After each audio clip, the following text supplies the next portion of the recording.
Sit comfortably in a chair where you can grab underneath one side of the seat. Make sure your legs are not crossed and your feet are on the floor. Begin by gripping your right hand on the underside of the seat. Tip your head to the left and then gently rotate so your nose faces down, and then slowly so your nose faces up. Taking some slow, deep breaths while you're doing this.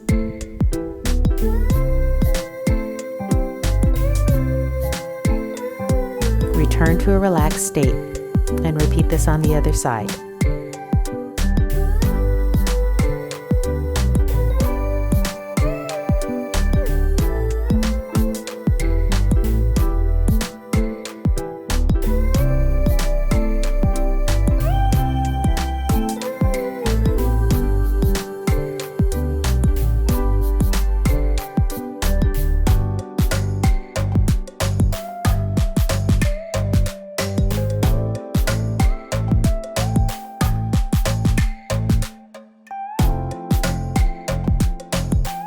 If you enjoyed what you learned today, click the like button down below.